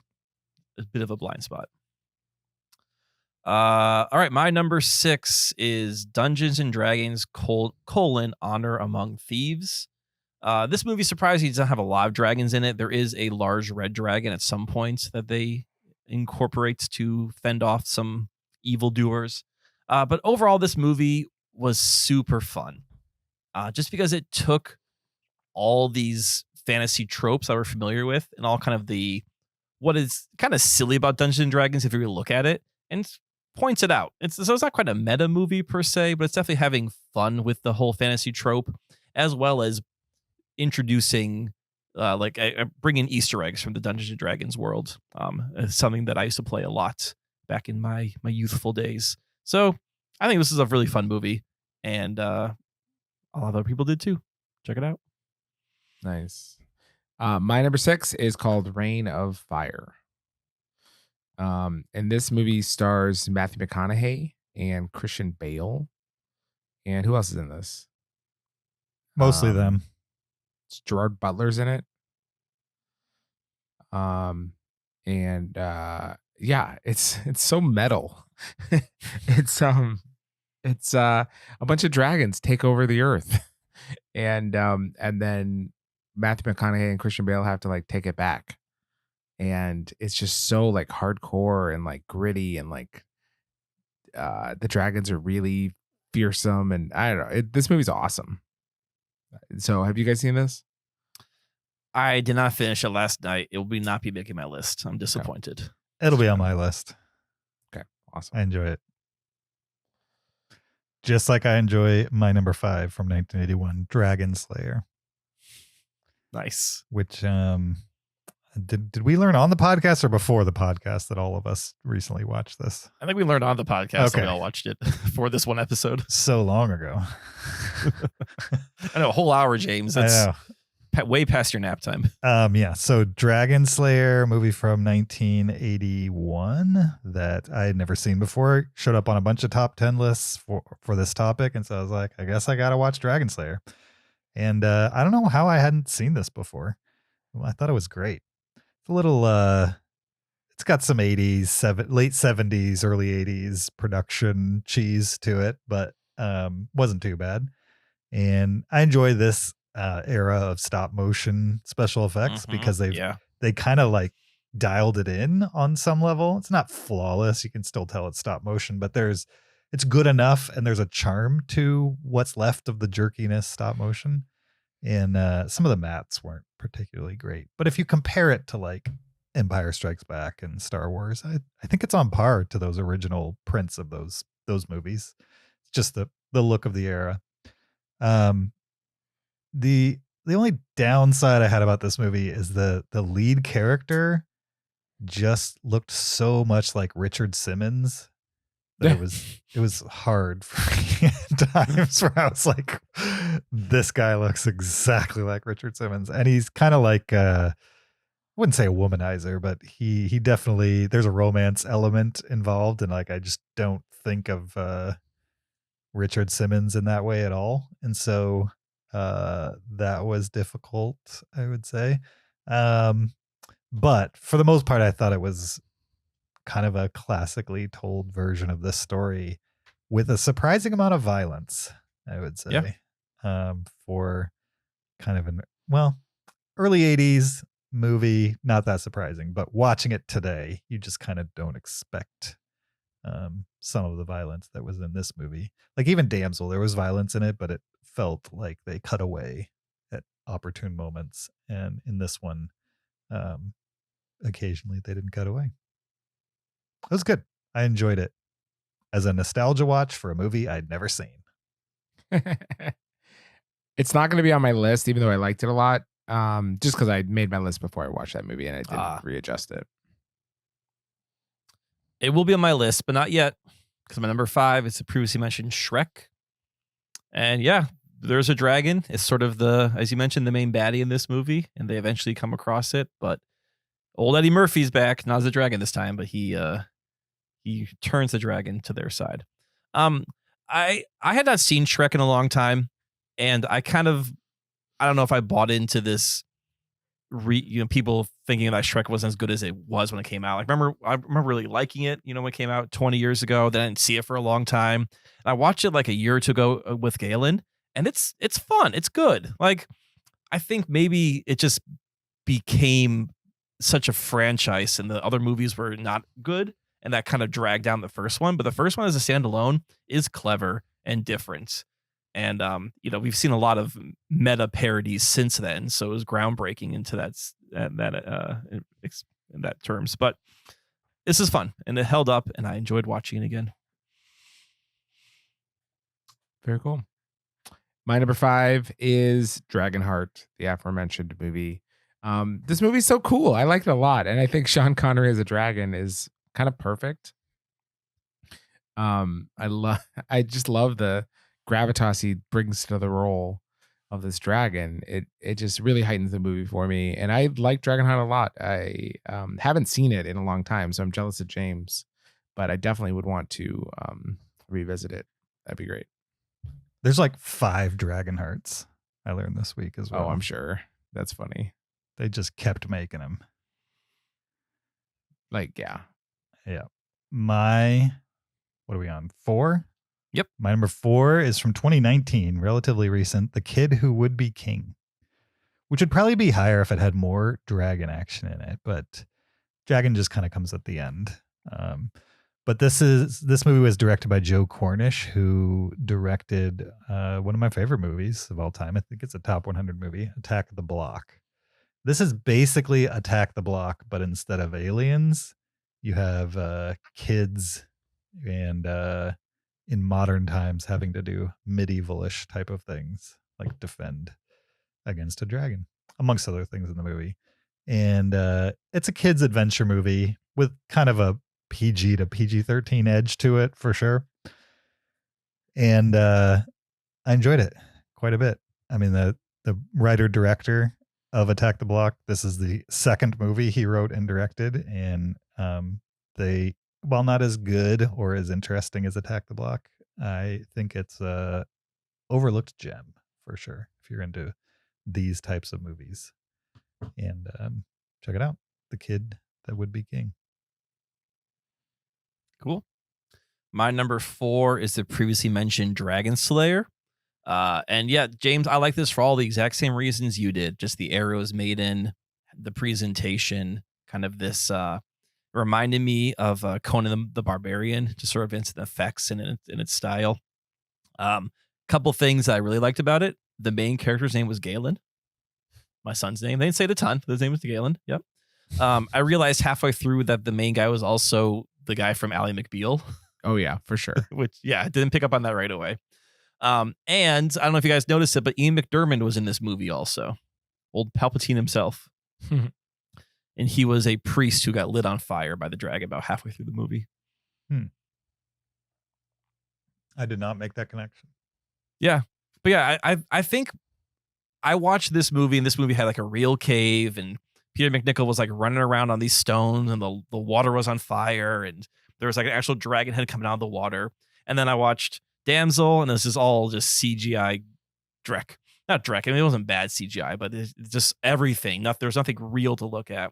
And going from looking at the real world of Dragon Slayer to then this completely made up CG world just kind of lost it for me. It fits very well with like Camelot, like that kind of era of movie. Okay, yeah. Or like Excalibur. Was that also from the same era? Perfect. Yep. Yeah, fits perfect with that. My number 4 is Pete's Dragon, the cartoon from the 70s. Half cartoon, half live action. I loved this movie as a kid. This was, if I had to like say what my favorite 3 movies were, this would definitely be like in the top 3. Loved Pete's Dragon as a kid. I was Robin Hood every year for Halloween, except one year I was Pete's Dragon. Named Elliot, by the way, and that's the dragon's name. Yeah, I love that movie. It's so great. I showed it to my kids and they liked it too. Although it's like some of these old kid movies are just not kid appropriate anymore. They're just so casually like racist or sexist. It's like a shame. But yeah. As a kid, I loved Pete's Dragon for sure. Did they sit through all 2 hours and 15 minutes of it? Yeah. Oh, well, Jacob didn't, but Kayla did. Oh, nice. All right. Cool. My number 3 is from 2002, the aforementioned Reign of Fire. This movie's great. I love it. It's I don't know. I think you kind of have to be into mid-aughts genre films to really get the most out of this, because it's definitely just kind of a grimy, grindy movie, I would say, with 2 kind of top tier actors at the center of it. You're talking about Christian Bale and Matthew McConaughey.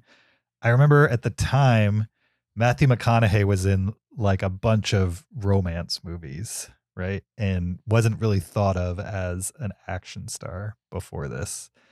And he started lifting weights, got totally buffed out on this one. And it was kind of like a big deal that like, oh, he's going to be an action star now. Shaved his head. He's like a maniac in this movie.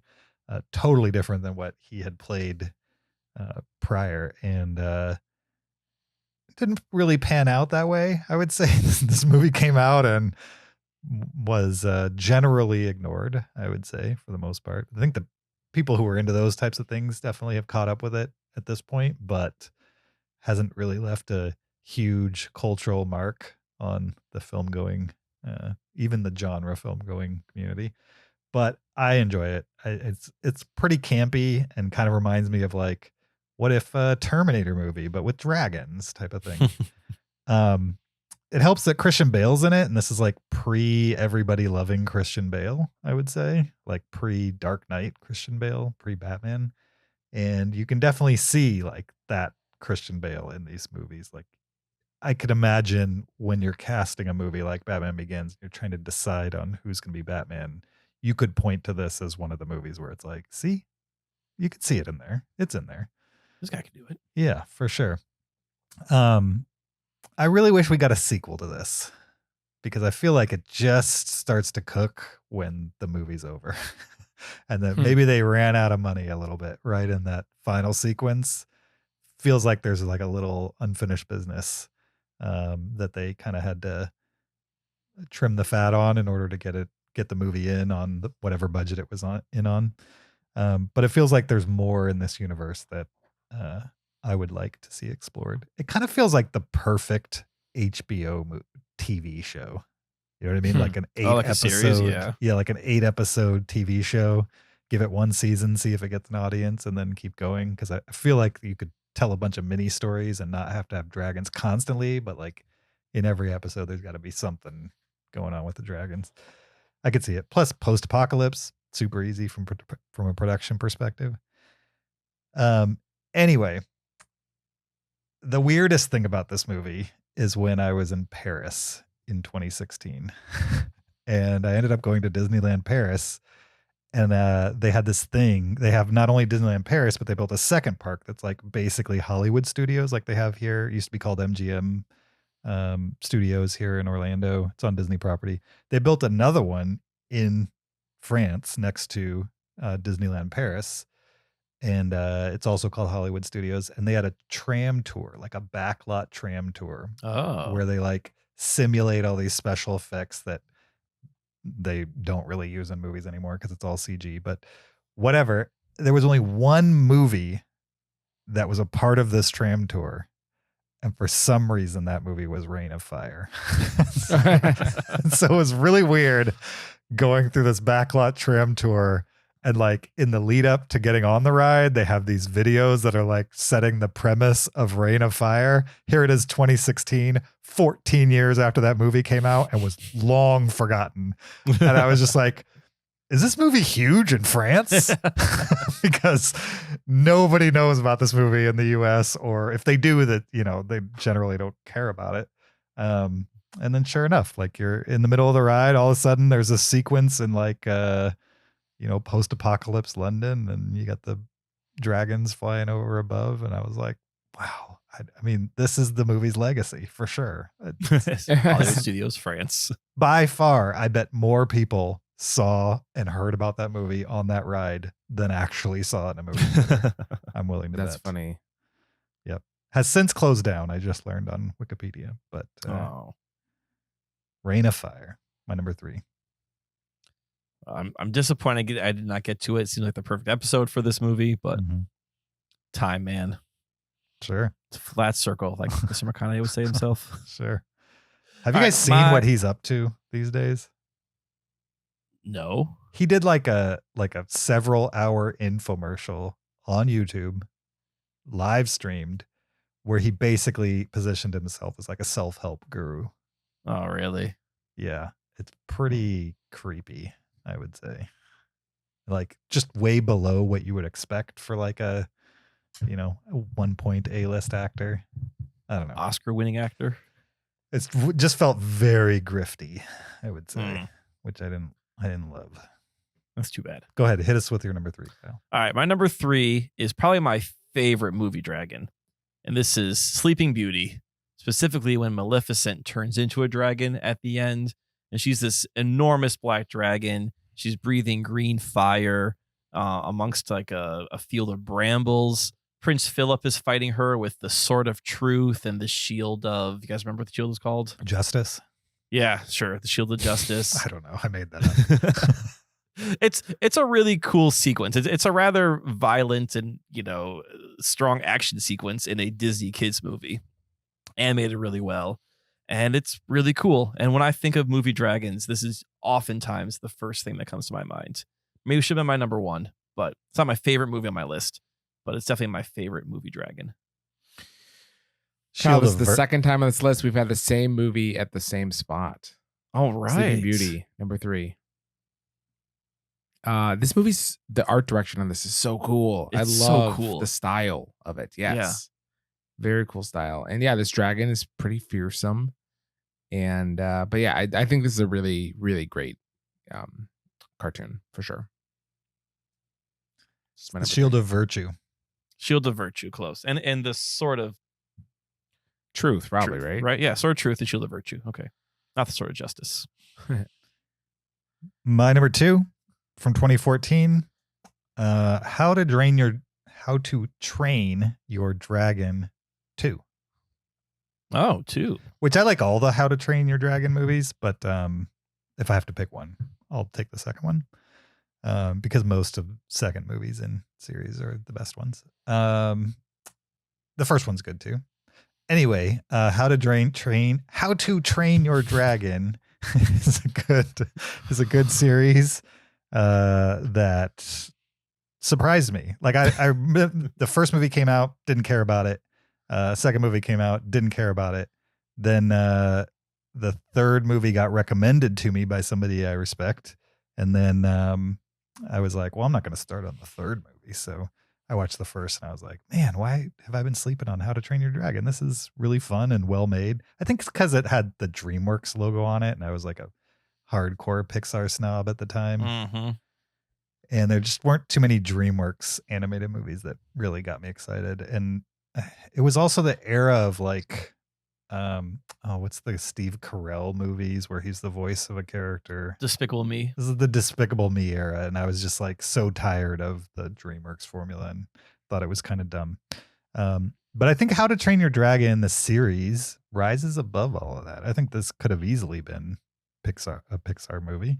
In fact, I think Pixar wishes they had How to Train Your Dragon. And yeah, it's a good series. And the second one is the best of them all. All right. I have seen the Nice. second one. I remember liking it. Mhm. So nice. My number 2 is Raya and the Last Dragon. It's a Disney movie from 2021, which I don't think a lot of people talk about, but I really enjoyed this movie. It takes place in this mythical land where there was an evil that was fought by dragons. The dragons sacrificed themselves to defeat this evil. And now, centuries later, the evil has returned, and Raya must go find these dragons to defeat the evil and team up with them. And the one of the dragons is voiced by Awkwafina, which is an interesting choice because you think it's gonna be like a serious movie. And you have Awkwafina coming in, and she's doing kind of her Awkwafina shtick, and it kind of works from this movie because this dragon is surprised to be risen from the dead, essentially. Mhm. Yeah. I also really liked the world building in this movie. Each part of the land that they're in represents a different part of the dragon, and that's represented itself by how like the land is structured and the diversity of the land. I just thought it was a really interesting idea. So I liked Raya and the Last Dragon. I gave it a 4 stars, and I think more people should see it if they have forgotten about this Disney movie. Yeah, I've never seen it. So I got to check it out. I think Kyle and I talked about it on the podcast, possibly. We may have watched this for the podcast, yeah, because I mean this was a pandemic movie, being 2021. My number 2 has the least dragon in it of any of these movies, and it's The Sword and the Stone, the cartoon, where Madame Mim, who's the evil sorceress wizard, briefly turns into a dragon during the Yes. wizard duel. And the wizard duel is by far the best part of this movie, where Merlin and Madame Mim compete in a wizard duel where they can change into any animal they want. And so they keep changing into animals that, can counteract the abilities of the other animals or whatever. And then finally she turns into a dragon, which is against the rules anyway, because you're not allowed to turn into fake animals. And so he turns into a germ and makes her sick. Anyway, it's just like, it's the best scene of the movie. And then it's the climax of that scene. So, where she turns into a dragon. Anyway, I love that movie. Based on a book actually, which is like super long and like hard to read. The Once and Future King. I wouldn't have all thought it would turn into a Disney cartoon, but it worked out. Yeah, so I really like The Sword in the Stone. Nice. I don't remember there being a dragon in that, but it's been a long time since I've seen that. It's very brief. She's like a purple spotted dragon with hair or something, or maybe she gets spots after she gets sick. I can't remember. Yeah, exactly. spots when she gets sick. Yeah. Yep. Nice. My number one favorite movie with a dragon in it is from 1984. It's The Never Ending Story. My number one is from 1984, The Never Ending Story. My number one is from 1984, The Never Ending Story. Nice. Yeah. Nice. With the luck dragon. Bingo. Interesting. Was that the only movie that crossed all three of our lists? We all had a Hobbit movie, but not the same Hobbit Not the same movie. one. You're right. And we all had a Pete's Dragon, but not the same Pete's Dragon. Mm-hmm. Yeah, those don't count. This is the only one. Happens to be our number one. Let's all say one good thing about it, round robin style. The music by Giorgio Moroder. I like quite a bit. Has a killer soundtrack on it. Kyle? I like just the 80s production design. Kind of like Dragon Slayer. It has a kid riding a dragon for the first time and going wahoo with his arm up. Does he really say wahoo in this? I've not seen this movie in such a long time. Kyle, don't rewatch it. It'll ruin it for you. No, I want to watch it with Galen. Yeah, I mean, I do remember this movie being a little dangerous when I watched it as a kid. You know what I mean? There's definitely an element of children in peril throughout the movie. Oh, for sure. Which is probably why I like the dragon moment, because it felt like the first time where he was like safe with one of the creatures he encountered. You know what I mean? Like it didn't feel, even like the turtle feels weird to me. But the moment he's like on the dragon, the fluffy dragon named Falcor, that's when the movie turns for me to be a little more fun. Yeah, it's a good one. What, you'd find the horse drowning in quicksand to be fun? No, for a little traumatic, I would say. Yeah. Oh my What's the goodness. horse's name? I can't remember. Atreyu? No, Like Atreyu's the boy. No, Sebastian's the boy. No, Isn't he? no, Sebastian's the kid reading the story. Oh, yeah, Atreyu's the Atreyu's boy. Artax Artax, yeah. is the Artax. is the horse. Okay. Is it Yeah. Artax or Arfax? I think it's Artax because Shadowfax is Gandalf's Sure. Gandalf's horse. Yeah. That is so fun that all three of us put that as our number one. Yeah. My daughter wants to watch it based on the cover of the DVD, Mm-hmm. but it's way too dramatic. With Yeah, that- it seems a that little horse. intense for. Yeah, Yeah. that's what I was waiting for. Like now that Galen's 8, I think he can watch this now. It's interesting. Yeah, I remember seeing it in theaters. I was probably 7. And it Okay. didn't traumatize me. But there you go. Well, we're not as hard as you, James. I also saw E.T. in a theater, and that did traumatize me. So Yeah. it just depends. Depends on what it is, I think. I do have one honorable mention Okay. Please, yes. to say.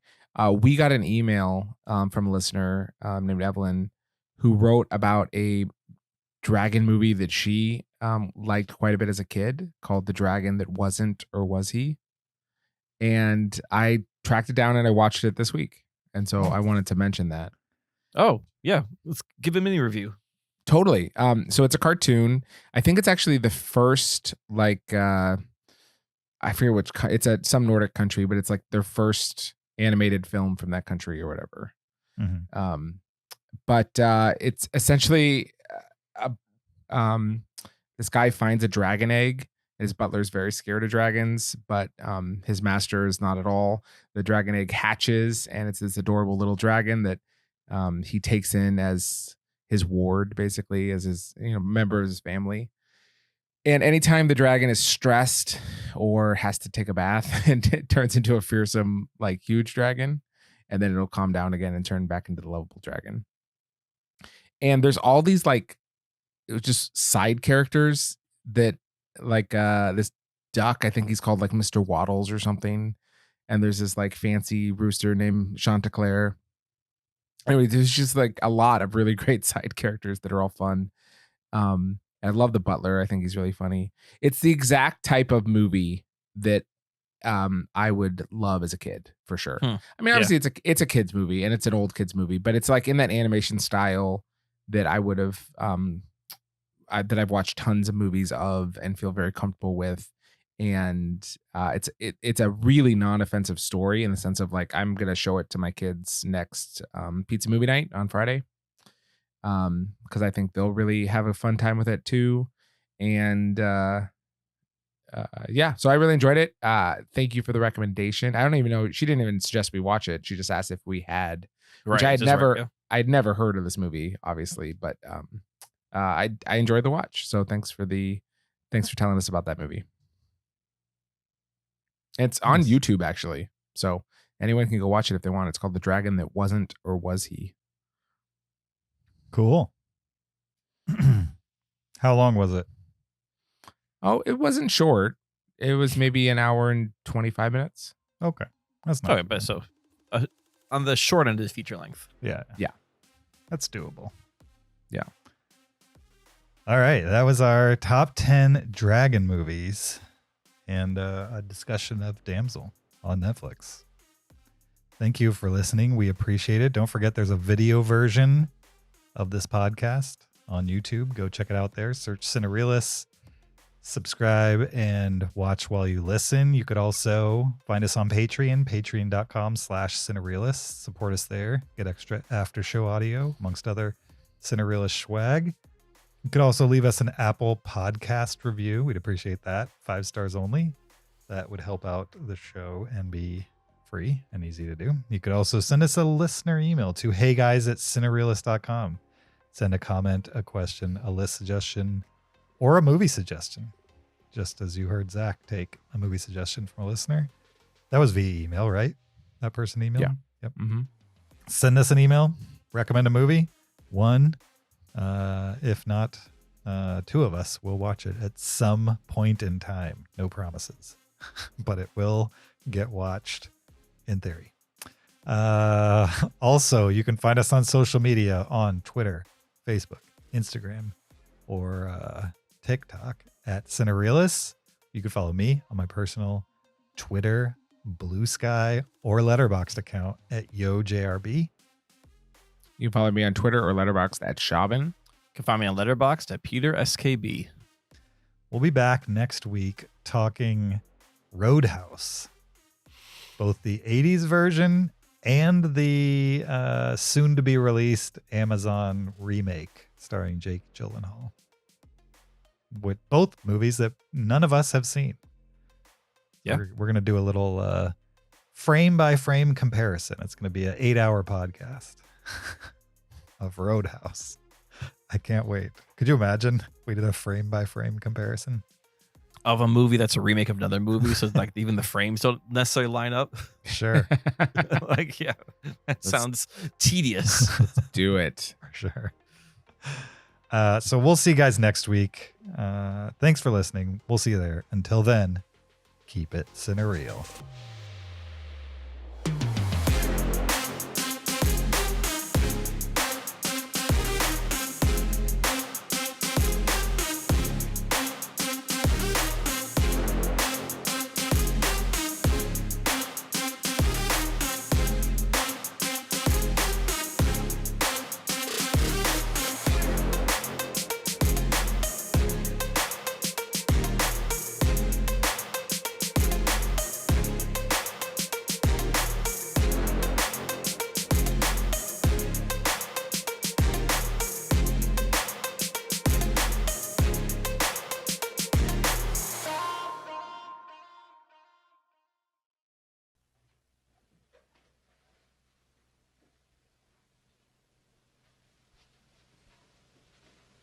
You're still here? It's over. Go home. Go.